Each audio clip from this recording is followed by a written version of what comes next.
Asthma की बात करें तो उसे आयुर्वेद में श्वास रोग के बारे नाम से जाना जाता है। तो लंग्स हमारा लगभग ऐसा ही होता है, ठीक है ना। एयर तो है इसके अंदर क्योंकि छोटे छोटे पोर हैं, एयर तो है ही। प्लास्टिक पेंट उसके अंदर डाल दो तो क्या हम फिर इसे ऐसे प्रेस कर पाएंगे? बिल्कुल नहीं कर सकते और उसका वो उपयोग खत्म हो जाएगा। तो यानी कि आपके 2.5 लीटर की कैपेसिटी देने की कम हो गई इसकी क्षमता। तो जो इंसान आपसे बोल रहे हैं कि दमादम के साथ जाता है उनके पास जाने की जरूरत नहीं है। प्रैक्टिकली विजन वो आ पा रहा है कि हो क्या रहा है और हम फिर भी उसी दवाई को खा रहे हैं। तो जुकाम हो गया, हाँ ठीक है, 3-4 दिन दवाई मत खाओ, अपने आप ठीक हो जाएगा। हमें तो बस ये दिखता है आज जुकाम हो गया कल दवाई खा लेते हैं। उसके बाद उनका ये खराब हो जाता है इतना ऐसा, फिर वो दवाई खाते ही रहते हैं। क्वेश्चन है छोटा सा, क्या वो इनहेलर इस बीमारी को खत्म करता है? ये कहानी आपकी चलती जाती है, लोगों को हफ्तों बीतते हैं, महीनों बीतते हैं और सालों बीत जाते हैं, समस्या कम नहीं होती है। आपने देखा होगा, भगवानों को देखते हो ना आप, सब लोग कुंडल पहन के रखते हैं, आज महिला पहन के रखती है।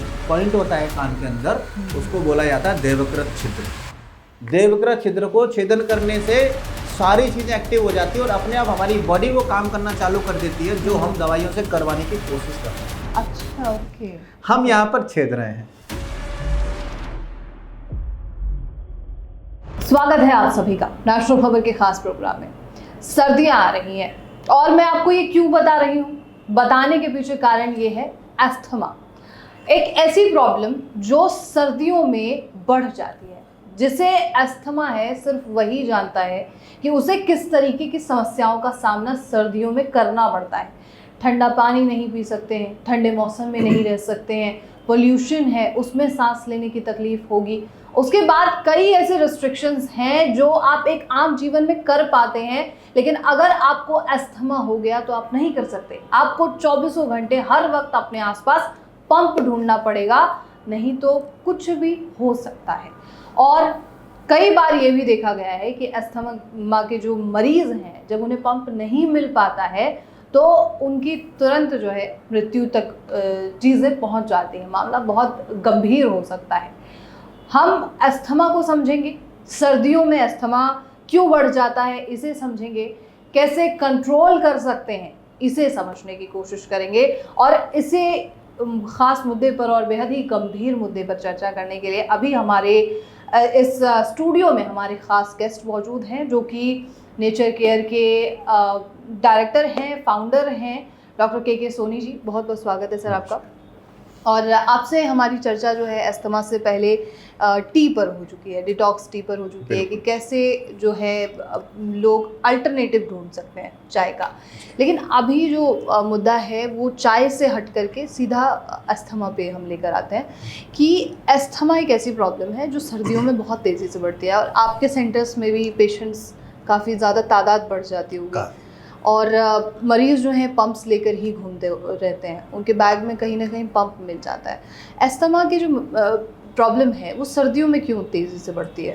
एक्चुअली आपको एक सबसे अच्छी चीज़ बताएं कि अस्थमा की बात करें तो उसे आयुर्वेद में श्वास रोग के बारे नाम से जाना जाता है जी। एक सिंपल सा हिंदी में एक श्वास रोग, यानी कि जिसमें आपको श्वास लेने में दिक्कत हो।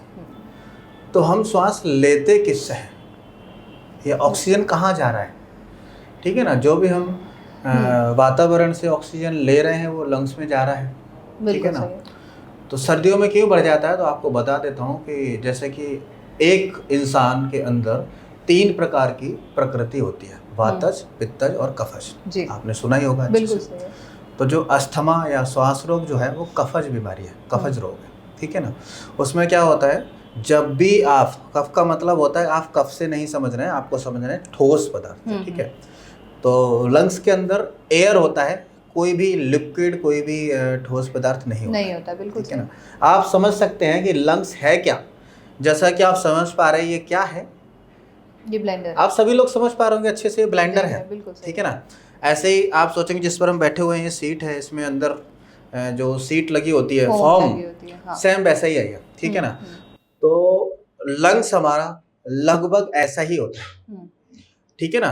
अगर हम इसको पानी में डालेंगे तो ये पानी को सोख लेगा, अगर हम इसमें एयर डालेंगे तो एयर को भी, एयर तो है इसके अंदर क्योंकि छोटे छोटे पोर हैं, एयर तो है ही, इसलिए इसको पानी में डालेंगे तो पानी को सोखेगा। और अगर हम इसको, अगर मान लेते हैं डिस्टेंपर में डाल दो या फिर जो दीवार पर पेंट करते हैं प्लास्टिक पेंट उसके अंदर डाल दूं, तो क्या हम फिर इसे ऐसे प्रेस कर पाएंगे? बिल्कुल नहीं कर सकते और इसका वो उपयोग खत्म हो जाएगा।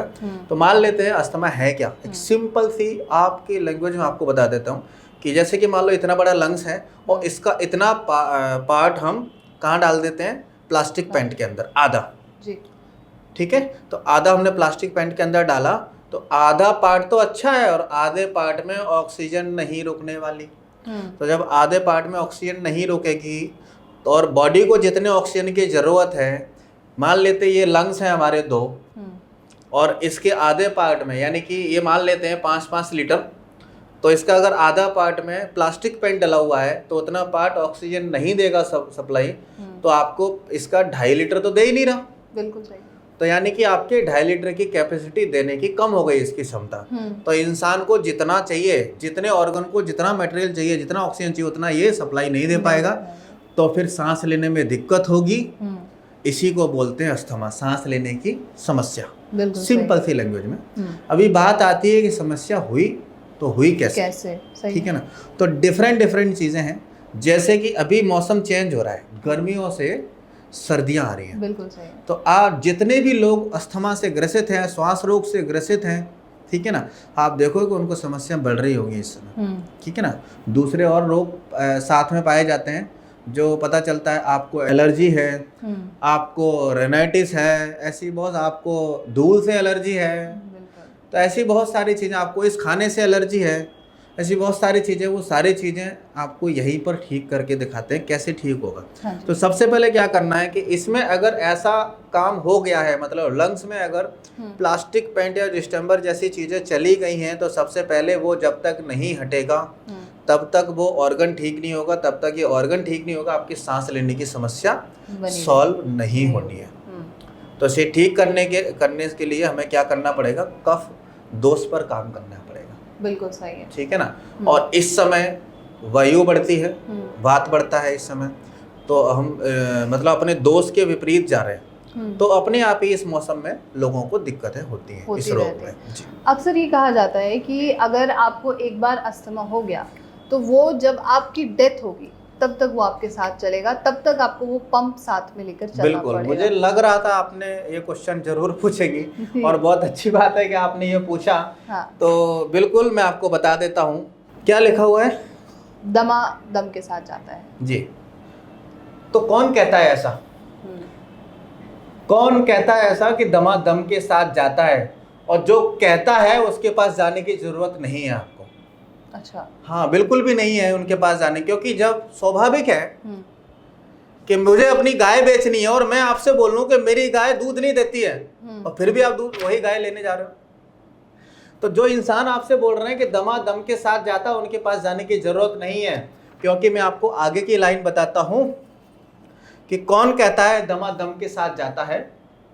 आगे क्या लिखा है, कर्ण वेदन कराएं और दमा से मुक्ति पाएं। मात्र 45 दिन में आप अपने श्वास रोग को, या आपके यहाँ जो भी 20 साल 25 साल 15 साल 10 साल से परेशान है इस रोग से, उस रोग में 1.5 महीने में आप इंप्रूवमेंट पा सकते हैं।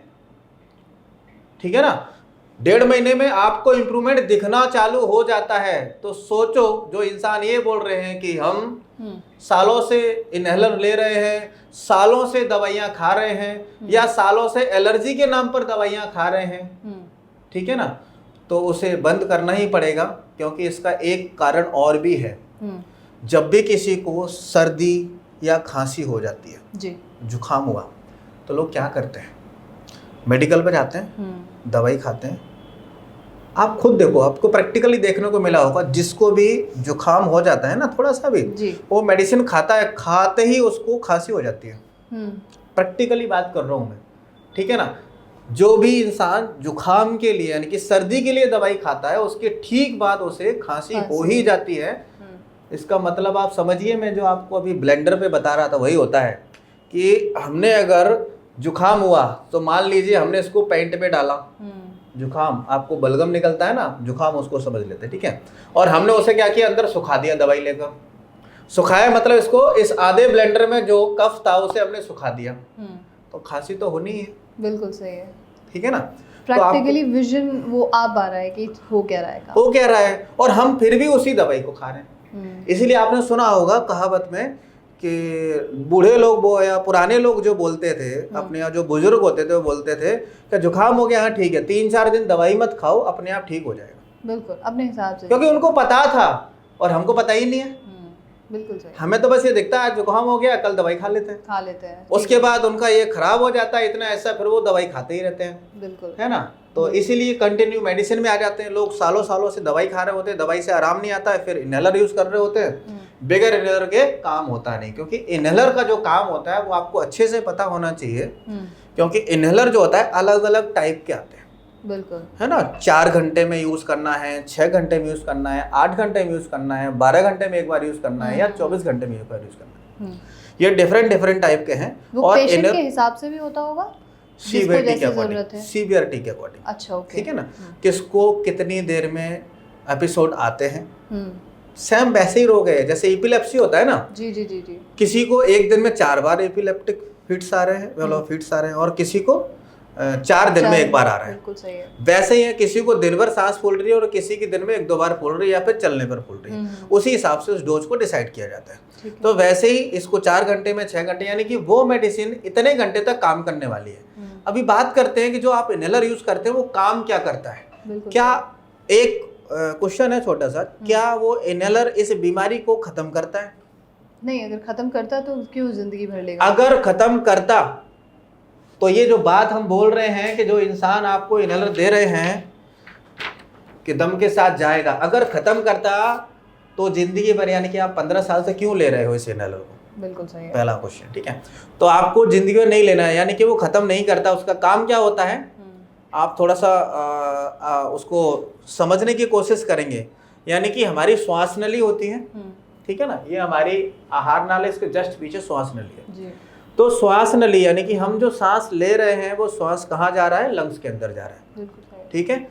वो सिकुड़ जाए किसी कारण से, कुछ भी हो जाए, या उसमें कुछ भी ऑब्स्ट्रक्शन है, या कुछ भी कचरा है, डस्ट है, कुछ भी है, मान लेते हैं, उसकी वजह से हमको सांस नहीं आ रही जी।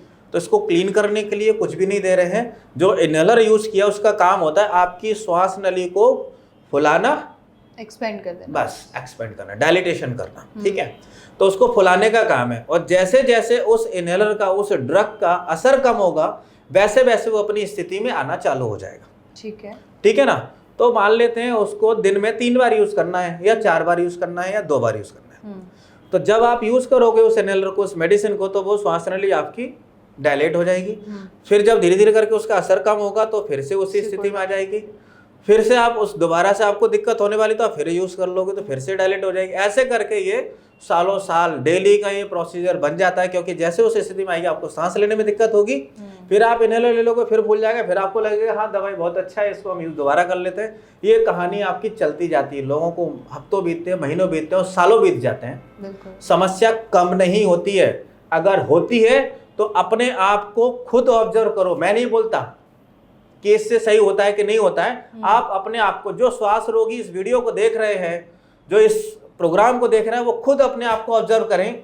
जब मैंने ये इनहेलर यूज किया था तब हमारी क्या स्थिति थी, आज से 5 साल पहले या 2.5 साल पहले या 10 साल पहले, और आज क्या स्थिति है। खुद अपने आप को ऑब्जर्व करो और फिर आगे बढ़ना है, तब आपको ये बात समझ में आएगी। तो ये बार बार आप यूज करोगे तो आप समझ लीजिए वो जो श्वास नली है किस चीज की बनी है, इसी टिश्यू की, इसी सेल्स की। जब इसे हम बार बार फुलाएंगे, आप सिंपल सा देखो, जब एक महिला प्रेग्नेंट होती है तो उसकी स्किन, पेट जब फूलता है तो आप देखोगे बाद में स्किन कैसी हो जाती है, स्ट्रेच मार्क्स है ना, स्ट्रेच मार्क्स आते हैं, थोड़ी स्किन ढीली भी हो जाती है, ठीक है ना। जब हमारी उम्र बढ़ जाती है तो हमारी खुद की स्किन भी ढीली हो जाती है। वो स्थिति उस उम्र से पहले ही हमारी श्वास नली की हो जाती है। यानी कि आपने देखा होगा श्वास के रोगी जो इतने होते हैं वो सब कोलैप्स से मरते हैं, यानी कि उनकी ऑक्सीजन की कमी के कारण वो डेथ कर जाते हैं। ऑक्सीजन की कमी कैसे हुई? आपकी जो श्वास नली आप बार बार उसे फुला रहे थे, फिर वो वापस अपनी नॉर्मल स्थिति में वो तो जाएगी। भाई स्वाभाविक आप घर से निकलो तो बाद में रात में घर तो आओगे। वैसे ही हमारी श्वास नली है, कि अगर आपने किसी भी मेडिसिन की हेल्प से उसे वापस से डायलेट किया है तो अपने आप ही अपनी स्थिति में आएगी। तो बार बार वो करने से उसमें ढीलापन आ जाता है और वो चिपकने लगती है। तो बाद में क्या होता है, हम नॉर्मल भी सांस लेते हैं और नॉर्मल स्थिति में भी हम सांस नहीं ले सकते हैं और वो स्थिति आती है कि इंसान कोलैप्स कर जाता है। आपने जो बताया था कि जब पेशेंट डॉक्टर के पास जाता है तो डॉक्टर आवाज़ सुन के बताता है, उसके बारे में कुछ बताइए। ऐसा होता है कि जब भी हम चेक करते हैं स्टेथोस्कोप से तो हम ब्रोंकाई चेक करते हैं, बिल्कुल ठीक है ना। एक तरीके से श्वास नली के बाद जो लंग्स के अंदर बहुत सारी शाखाएं जाती हैं, आप समझ सकते हो पेड़ का, मान लो एक बड़ा सा पेड़ लगा हुआ है, उसका जो तना है मेन, वो मान लीजिए आप श्वास नली, उसके बाद जो जड़ें गई हैं मिट्टी के अंदर, मिट्टी मान लो लंग्स हो गए, और उसकी जो जड़ें गई हैं उसको मान लो ब्रोंकाई। तो वो बहुत पतली पतली होती हैं, ऑक्सीजन गया अंदर जाता है, ठीक है ना। तो आप समझ लीजिए पूरा ब्लड सर्कुलेशन होता है, वो लंग्स में आता है, लंग्स उस ब्लड को ऑक्सीजन देता है, फिर वो ऑक्सीजनेटेड ब्लड बॉडी के लिए जाता है। ये सिस्टम चलता रहता है पूरे सिस्टम बॉडी के अंदर। तो आप समझ लीजिए वो ब्रोंकाई जब चिपक जाती है उसमें, किसी में 10%, किसी में 5%, किसी में 3%, किसी में 15%, किसी में 50%, जैसे चिपक जाती है। अब हमने सांस लिया, जब भी तो आप देखोगे ना, रोगी को जब चेक करते हैं स्टेथो से, उससे बोलते हैं कि गहरी गहरी सांस लीजिए। आपने गहरी सांस ली, ब्रोंकाई चिपक रही है, तो सेम वैसे ही आवाज़ करती है जैसे कि पन्नी में हवा भरते हैं, खड़खड़ खड़खड़ की आवाज़ आती है। वो सारी आवाज़ हमको सुनाई देती है उसके अंदर, यानी कि आपको वो सुनाई दे रही है तो उनको ब्रोंकियल अस्थमा है।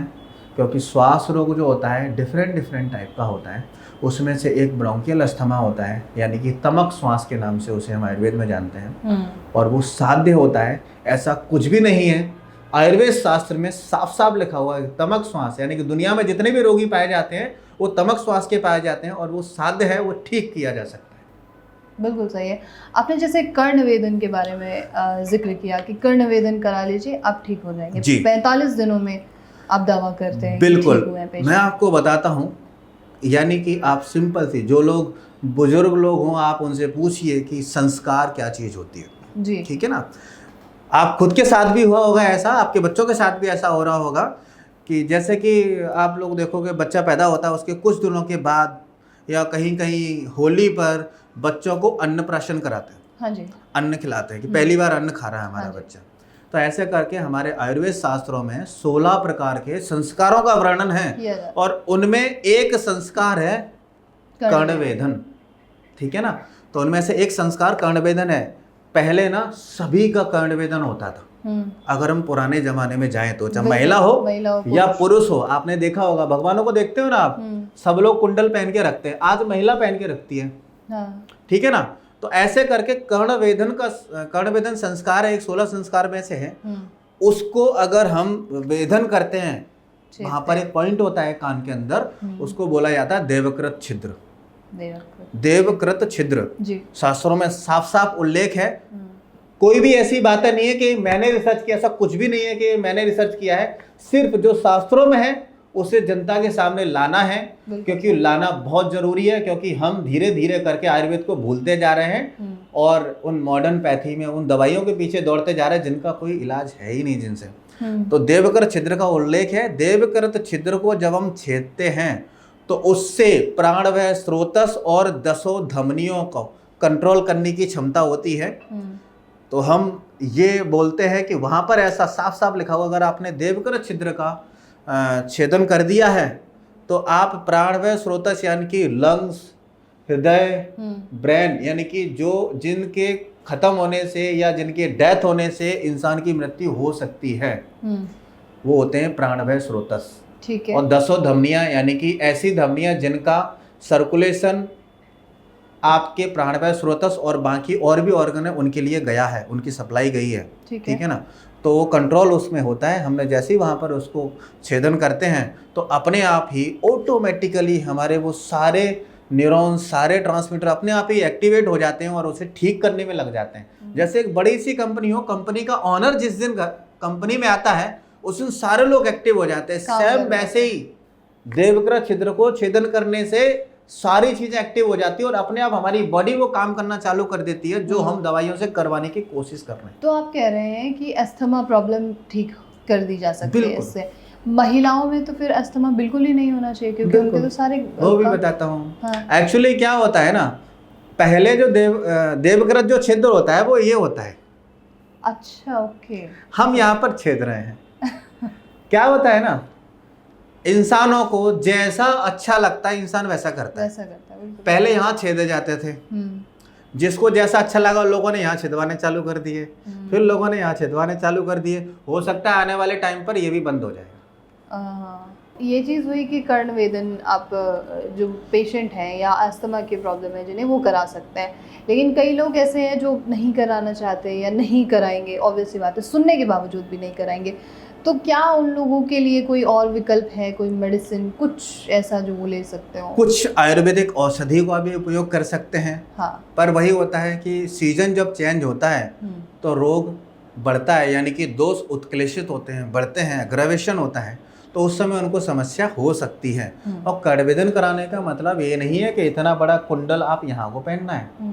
छोटा सा छेद होता है, ठीक है ना, छेद के अंदर आप छोटा सा कोई भी जैसे नाक में पहनते हैं ना, वैसा आप यहाँ पर डाल सकते हो, दिखता भी नहीं है। तो इस तरीके से भी करके रख सकते हैं। मतलब कि कर्णवेदन एकमात्र ऐसा तरीका है जिससे आप दवाइयाँ भी है, उपाय दवाइयाँ। हाँ। लेकिन दवाइयों से क्या होता है ना, आपको समस्या तो सॉल्व हो जाएगी, लेकिन आपको बहुत सारी चीज़ों को ध्यान रखना पड़ेगा कि आपको ये चीज़ें नहीं खानी है। ठीक है। क्योंकि एक तरफ से आप हटाओगे, हाँ, और एक तरफ से आप डालोगे, तो दोनों चीज़ों को आपको थोड़ा मेंटेनेंस करना पड़ेगा। बिल्कुल सही। तो दवाइयाँ भी एक उद्देश्य है, बट आपको उस मौसम पर थोड़ा सा यूज़ करना पड़ सकता है। ठीक है। आप किसी पेशेंट का जिक्र कर सकते हैं अगर जो अभी तक ट्रीटमेंट लेके ठीक? ऐसे बहुत सारे पेशेंट्स हैं हमारे पास। हाँ। लगभग 8000 प्लस पेशेंट हैं हमारे पास, डेटा भी है, जिसमें लोगों की इनहेलर छूट गए।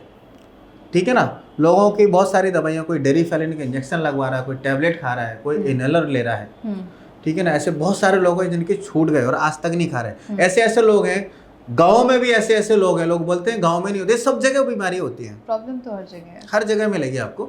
गाँव में भी मेरे पास ऐसे पेशेंट हैं जो पहले 4 सीढ़ियाँ नहीं चढ़ सकते अपने घर की, यानी कि घर के अंदर वाली सीढ़ी की बात नहीं कर रहा हूँ, घर के बाहर जो लोग लगाते हैं ना, घर ऊंचा है तो 4 सीढ़ी लगाते हैं। हाँ। वो 4 सीढ़ी नहीं चढ़ सकते हैं। वो 4 सीढ़ी चढ़ने के बाद ही उनको सांस फूलती थी। वो लोग अभी गांव में खेत से चारा काट कर लेके आते सिर पर रखकर। अच्छा, ऐसे भी लोग हैं जो इनहेलर के बगैर चल नहीं पाते थे, और आज वो चारा काट कर घर पर लेके आते हैं। बहुत बढ़िया। कुछ खाने का जिक्र आप कर सकते हैं? खाने के लिए बहुत सारी चीज़ें हैं। आपको उष्ण द्रव्य का सेवन करना पड़ेगा, ठंडे पानी का सेवन नहीं करना, बासी भोजन का सेवन नहीं करना है, फ्रीज में रखी हुई चीज़ों को नहीं खाना है। ठीक है ना, जैसे कि मैं आपको एक सिंपल सी चीज़ बताता हूँ। फ्रीज की बात उठी तो मुझे एक अच्छी बात याद आ गई। एक बार मैं बाहर जा रहा था और एक जगह रुकी गाड़ी, और वहाँ पर एक होटल था। होटल के बाहर एक बड़ा सा बोर्ड लगा था, उस पर लिखा हुआ था संसार में क्या रखा है, जो भी रखा है ना सब फ्रीज में रखा है। तो मैं वही बोल रहा हूँ कि जो फ्रीज में रखा है वो आपको बिल्कुल भी नहीं खाना है।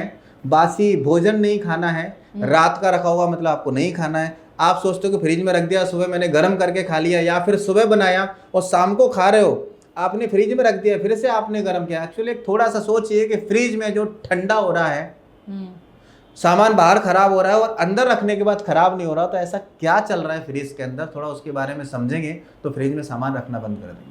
तो फ्रीज में रखने के बाद, यानी कि फ्रीज हमको बीमारियां दे रहा है, तो फ्रीज में कोई सामान नहीं रखना है, पहली चीज। दूसरा, जब मौसम बदलता है, जैसे कि मान लो अभी गर्मियों से सर्दियां आ रही हैं, तो सोच लीजिए आपको ठंडा पानी बिल्कुल भी नहीं पीना है। इवन इस समय मटके का भी पानी नहीं पीना है। थोड़ा सा भी ठंडा पानी आपके दोस्त को क्लेशिस कर सकता है, बिल्कुल भी। ठीक है, thank you so much sir for this information, और ये बहुत ही महत्वपूर्ण जानकारियाँ होंगी उन सभी के लिए जो प्रॉब्लम में है। बहुत बहुत शुक्रिया आपका। तो अस्थमा के कई ऐसे पेशेंट होंगे, कई ऐसे हमारे व्यूअर्स होंगे जिन्हें इस तरीके की कोई प्रॉब्लम हो सकती है, और साथ में हो सकता है कि उनके घर में कोई ऐसी समस्या हो। तो जितने भी तरीके के परहेज़ आपको बताए गए हैं वो कीजिए, और एक बार आप चाहें तो कर्णवेदन के बारे में पढ़िए, क्योंकि आपका विवेक ही आपके सही फैसले की तरफ आपको अग्रसर कर सकता है। बहरहाल, आपके मन में कोई सवाल हो वो आप हमसे पूछिए, और ऐसे तमाम खबरों के लिए नेशनल खबर के साथ बने रहिए।